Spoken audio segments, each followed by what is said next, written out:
sales closer. You can sit down.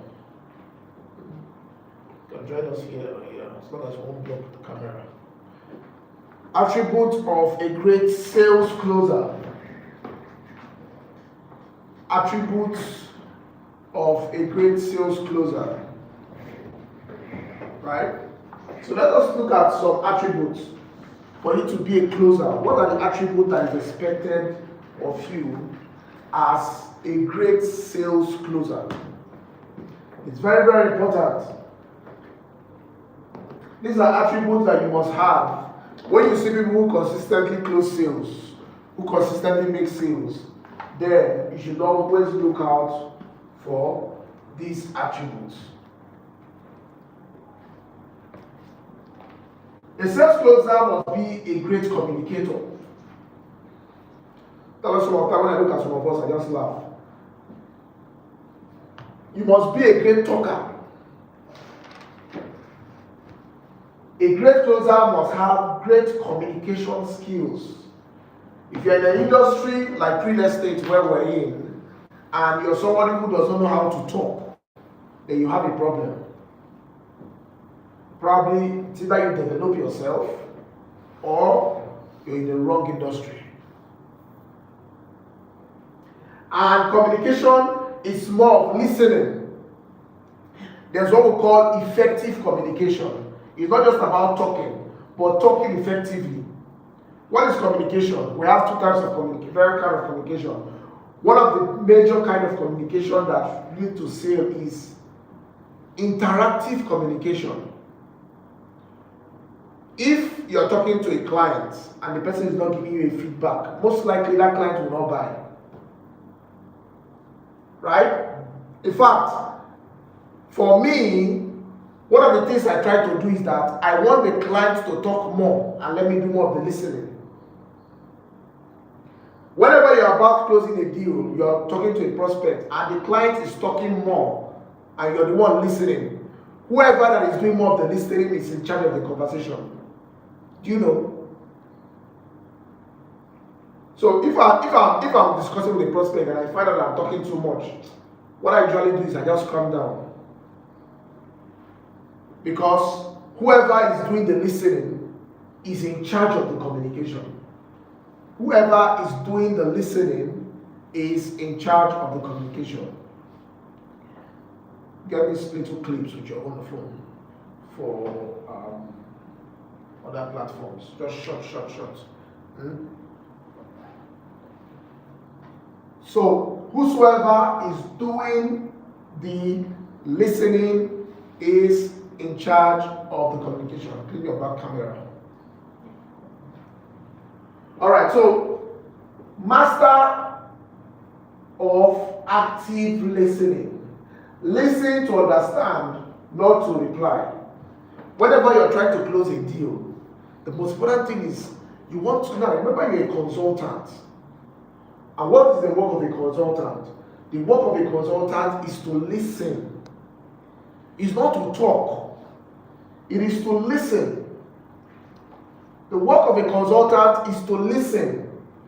And then from what you have heard, you understand and then provide solution.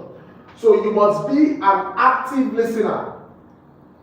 You must identify now this is how communication works. You must listen to understand, not to reply. You must identify clients' pain points. You don't just tell clients to come and buy this property. That is why most time when we go out to inspection briefing, right? What do I ask you? The first thing we ask the client, so why do you want to buy this property? So you want to understand the need of this client.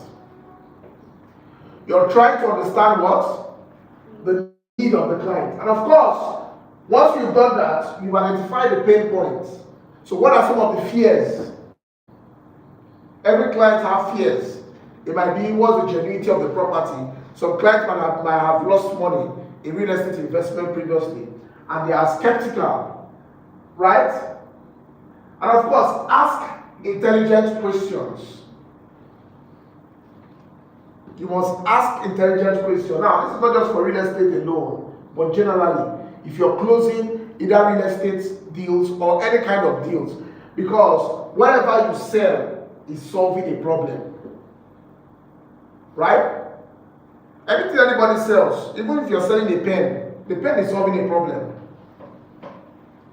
If you're selling this thing, it's solving a problem because people want it to. I remember the first time I went to get a notepad, right?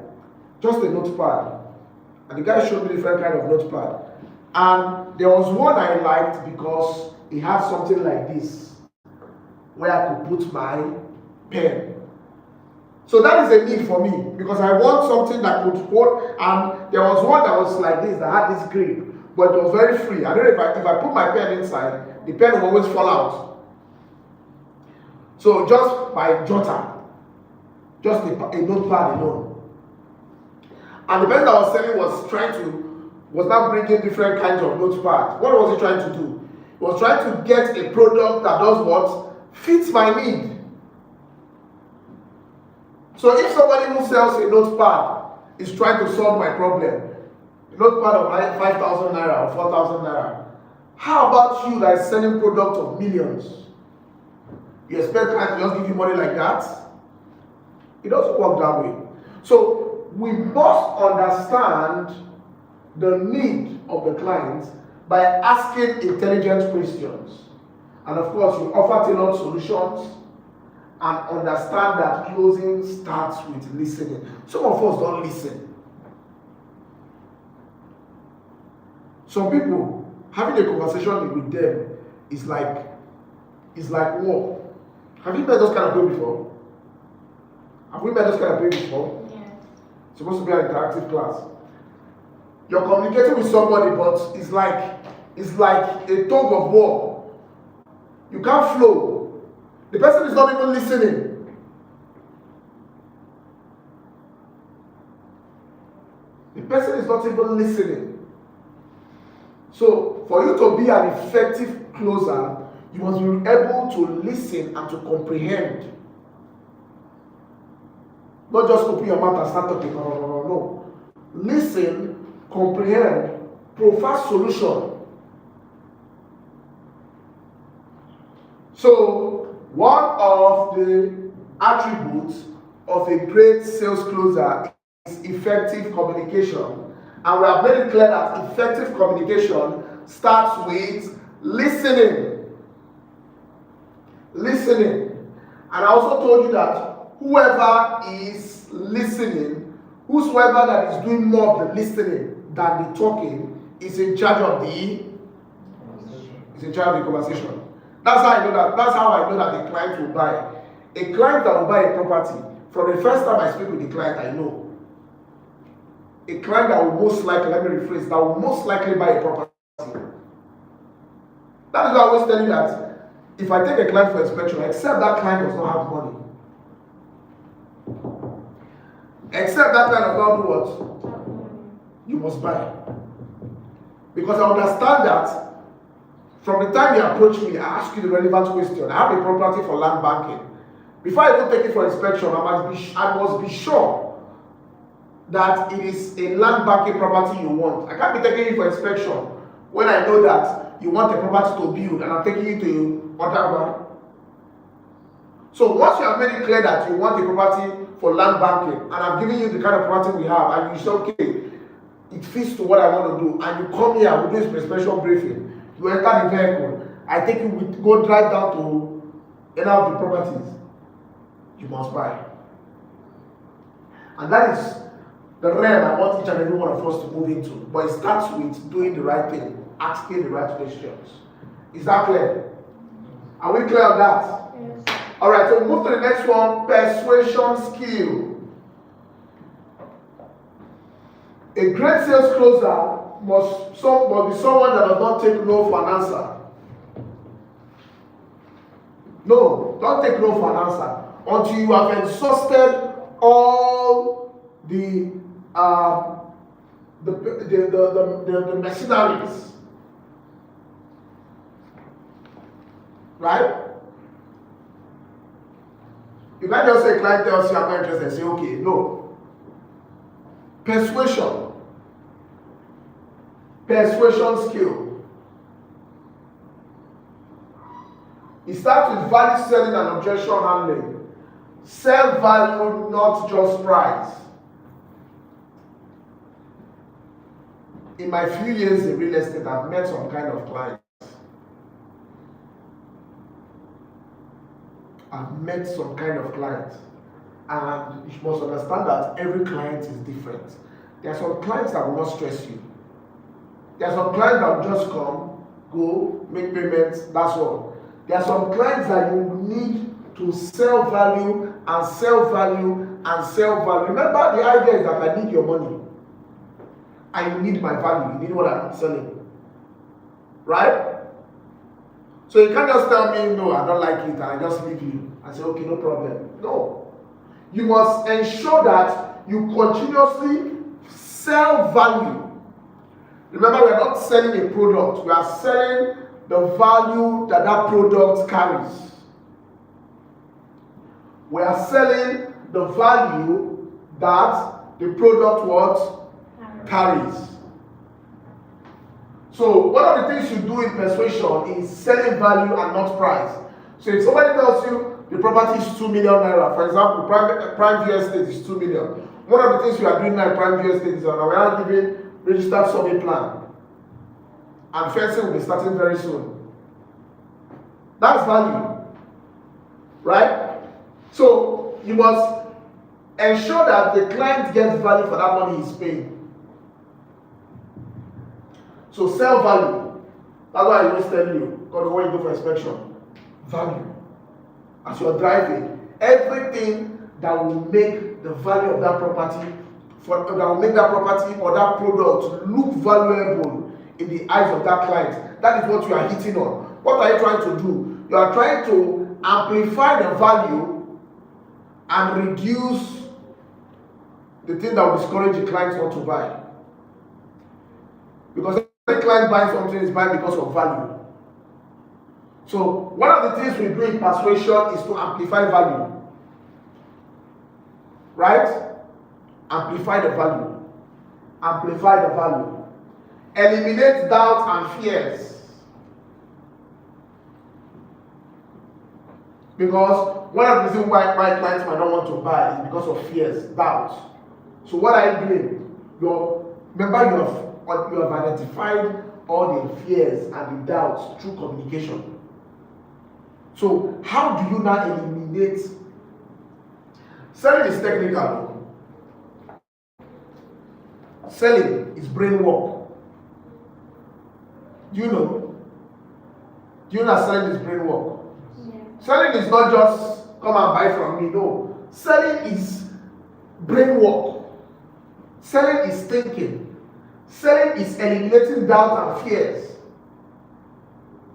So you identify the doubt and fears from the clients through effective communication, and you eliminate it by giving that client reasons why those fears and doubts should not stop him from buying.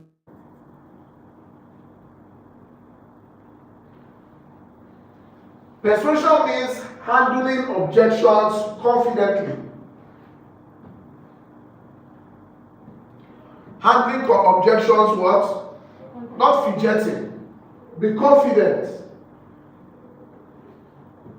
Confidence starts by when you are talking. Most of the client is watching you. You're talking, your mouth is shaking. It does not show confidence. Right? You have to speak like you understand what you are saying. I know this stage we develop into it, right? But these are the things where we aim to get to. You must aim to get to the point where you handle objections confidently. Confidently.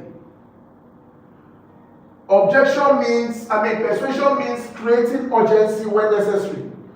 Give me an example of how to create urgency. Somebody should give me an example. How can we create urgency? Like the land will be appreciating in no cost. Alright, I'll tell the client, yes, the value of this property, there's a price increase coming on by 1st of March. It's moving from 1.5 million to 2 million naira. You are creating urgency. The promo, our Valentine promo is ending on the 28th of what? February. Of February. So if you're able to buy now, you get a gift box. Urgency. So you are creating a sense of urgency when necessary. Persuasion means guide client towards smart decisions. Guiding client towards smart decisions. Guiding a client towards smart decisions. So for you to be a great sales closer, you must have persuasion skill. You must have persuasion. Be able to persuade a client. You must exhaust all these options. You must exhaust all these options. And when the client still says, well, he doesn't want to buy, you can't force a client to bring money out. But you must ensure that you have done what needs to be done. Is that clear? So, persuasion skill. Another attribute is relationship building skill.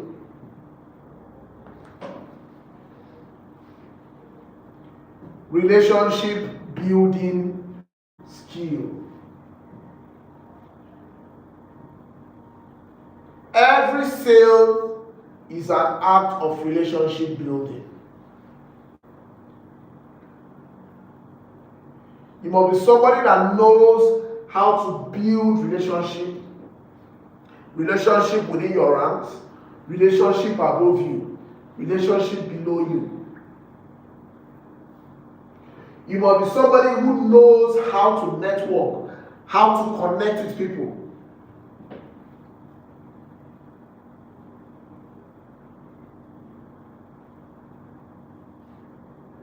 So, building a relationship should be built across all levels. Relationship should be built across all levels. Your contemporaries, people above you, people below you. You must continuously build relationships. Remember I told us something. I said that there are 3 ways to make money. Through what? Hard work. Work smart. Smart work. And what? And network.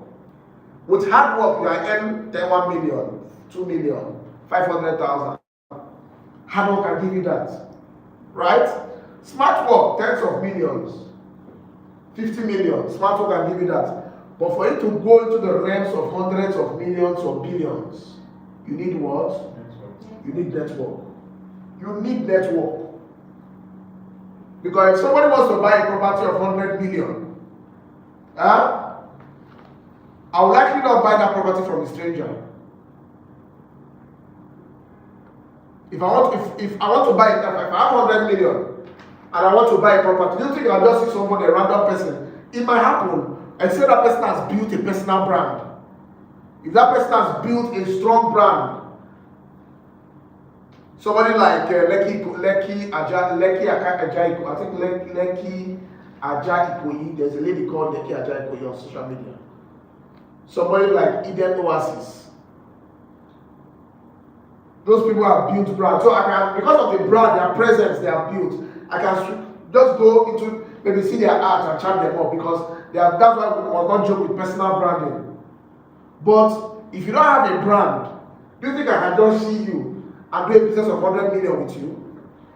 Except you have a relationship. That is why relationship building is important. Even irrespective of branding, even if you are building a brand, you can still not negate the importance of building a relationship. Because if I have 100 million and I want to buy a property, even if I have the biggest brand, if I have a close friend of mine or a close ally of mine that has sells such kind of property, I'll bullshit those brands and go to him. Right?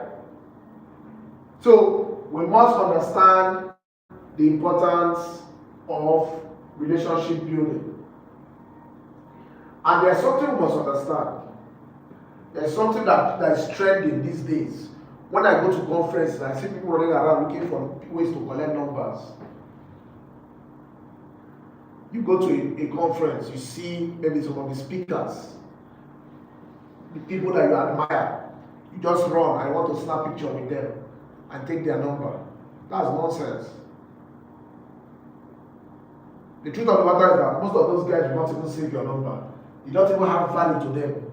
So, one thing we must understand is that building relationship starts with value.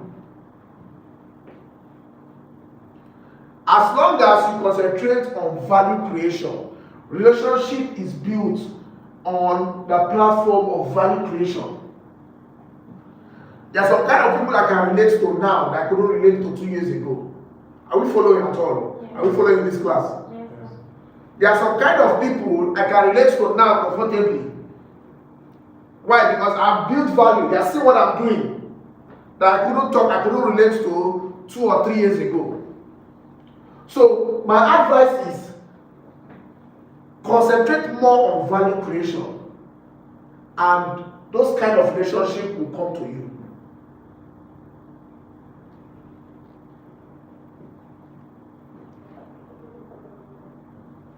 Concentrate more on value creation.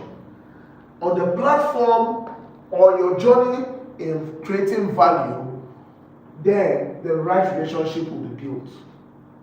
Rather than trying to create relationship without value. Do you understand now? You cannot create relationship.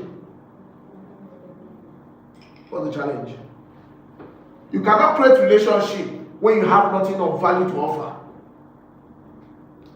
People will begin to see you as a pest. People begin to see you as a bug. Yeah? But on the platform of value creation, then the right relationship comes naturally. Do you understand? So my advice is focus on value. Focus on value. Focus on branding. Focus on value. Have value. When you now meet people, creating relationship becomes easy.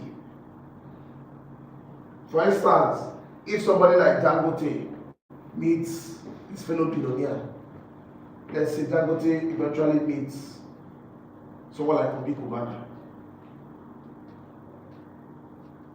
Do you think connect for those kind of people to connect will be difficult? But if Dangote or Obi Kubana meets one nobody that is just there, that doesn't have anything doing, what the hell is he doing? There is no connection. So that's why I just have people. They just sometimes when I go for conferences, they're just running looking for people to collect number from. Not doing anything. People are not doing anything. You're not building anything. Just want to stay, snap picture. Oh, I snap picture with one of the speakers. I stopped doing that long ago. So focus on building relationship. Focus on building relationship. Focus on building relationship. Maintain long-term connections. Follow up consistently. Turn clients into referrals. So how many of us know that clients are source of referral? We have had clients here that have given us people because of the relationship I've built with them. I've had several clients that bought property through another client. So that is why we must focus on building relationships. So a great sales closer must be a relationship builder. But before you start building a relationship, make sure you are building something. Make sure you have something of value to offer. And in building relationship, I've told us this, that when you are building relationship, don't please record this. When you are building relationship, don't build relationship from a point of you want to take. For instance, there's somebody that you want to meet, maybe a rich man, a very big man in your church, or somewhere in your meeting or your neighborhood or somewhere.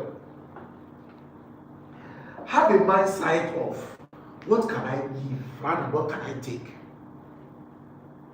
What can I give rather than what can I take? Don't be somebody, you just met somebody today for the first time and you're already placing demands on what you want from the person. You met somebody, have a mindset of what can I give? Relationship, especially when you are trying to build a relationship with people above you. Are you listening? If you're trying to build a relationship with people above you, don't have the mind, in as much as we know that you want something from that person eventually, but don't approach that person with the mindset, at least for the first 2 to 3 times you meet that person. You can offer a free service, you can offer gifts, but above all, try and offer something. Try and offer what? Something. If you give the person something 2, 3, 4 times, and you want to, the person knows that this person wants to help me. This person has money. I know that we, especially with our men, we appreciate little gifts a lot. You know that? Because it's hardly you see a man gives a man. Men rarely get gifts, unlike women. So the little gift you give a man, he appreciates it. Right? So if you approach building a relationship from people above you with that kind of mindset, whether male or female, the day you open your mouth to request for something, that person will have no other option than to oblige you. But the problem of many of us is that we are going from a mindset of a parasitic mindset. Parasitic mindset. You want what you can get, or a selfish mindset. No. Don't go with a selfish mindset. Go with a value mindset. How can I be of value to this person? There's nobody that can reject you when they know that you want to be of value to them. Is it clear? Nobody, whoever the person is, whether it is Dangote, whether it's the president, as long as you have contact with that person and you want to help that person. For instance, if you get opportunity now to meet Tinubu and he knows you want to help him to campaign, do you think he will not want to associate with you? Let's assume you are opportuned, you have the opportunity to meet him, to have a contact with him, and you want to have, from your resources. Let's say you want to use 10 million of your money to do campaign for him. That alone shows value. That is what he will, that's valuable to him. So irrespective of who the person is, go with the mindset of giving value, not with the parasitic mindset. Alright, I think it's not wrong. Okay, so let's move on to the next one. Empathy, emotional intelligence. A great sales closer has emotional intelligence. A great sales closer understands the client emotionally, recognizes fears and concerns, communicates with sensitivity, make clients feel heard, build trust through understanding. One of the statements you can use to show that you understand the client's concern is using statements like, oh, I understand your concern, but here, this and this and this are what you have put in place to ensure that those your concerns does not arise again. Don't just, for instance, let me give an instance. You met a client during your marketing period, and the client just tells you, last week I lost 10 million naira to a property deal. You just met somebody, and the person, you guys just connected, and now tells you, last week I'm so broke right now, I lost 10 million naira to scammers, and you are still telling that client, come and buy this property again. That does not show emotional intelligence. You must show empathy. Oh, I'm so sorry. So at that point in time, you want to know what happened. What happened? What company did you buy the property from? Who did you buy the property from? And you want to have a way to provide help to that client or to that prospect. Not telling the client to come and buy another property. That's selfishness. That's foolishness. That's lack of what? Emotional intelligence. You must show empathy to people. You must show empathy to people. You must show empathy to people. That is lack of what? Emotional intelligence. So you must recognize fears, concerns. You must communicate with sensitivity. You must make life feel heard. You must build trust through understanding. So when you are marketing, talking to people, be sensitive. Be sensitive. Not just to clients, to people around you. That's one of the qualities of a good leader. You must be sensitive to people. You must be sensitive to people. Is that clear? Yes. Alright. So, lastly, patience and people management. So, a great sales closer is patience. I had somebody who followed me. I had a marketer from one of these radio stations when we were setting up this place last year. That was when he came. And ever since then, this guy has been following me up.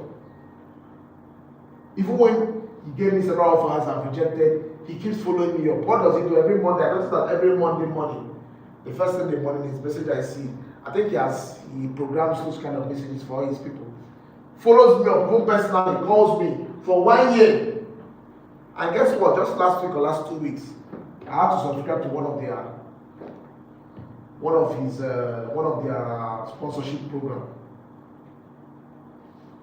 And I want to subscribe to the highest package. So if you have given up on me, what would have happened? You would have lost that deal. So we must be patient with people. We must know that sales might not happen immediately. Do you understand? Some of us are too desperate. I see some realtors too desperate. They are selling property out of desperation. No. You sell property out of, first of all, out of passion for what you are doing. And be passionate about helping people. That is why most times I advise realtors, have other things you do that gives you money. Or have enough leads. Have enough leads. Make sure you are generating enough leads. Because it's when you have concentrated all your attention on one client, you're not generating leads, no other alternative. When that client now tell you, don't worry, by next end of the month, it looks as if the world has ended. But when you know you have like 20 leads, there's no way at least one must enter. That's why we must pay attention to lead generation. So we must be patient with people. I have people that have come, I've taken them for inspection, and after 1 month, that's when they paid. Other people, you tell the end of the month, leave them. You tell them that I'm not ready now. When I'm ready, no problem. We're here at your service. Whenever you're ready, we're always here. No pressure.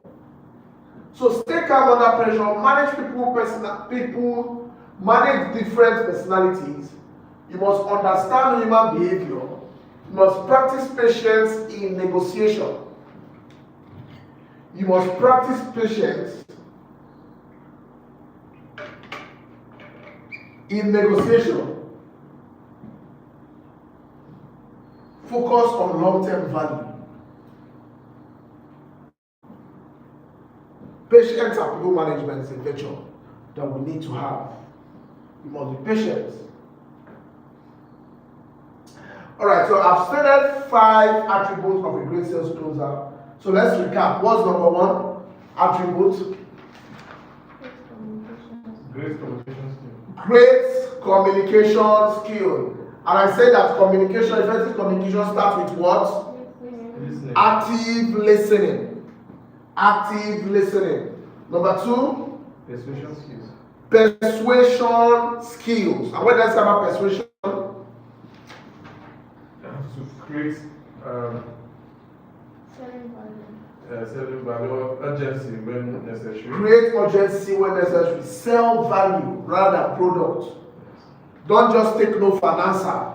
Don't take no for an answer. Somebody tells you no once, you have taken it as that's the final answer. That is not the final answer. So you must be persuasive All right, number 3. Relationship building. Relationship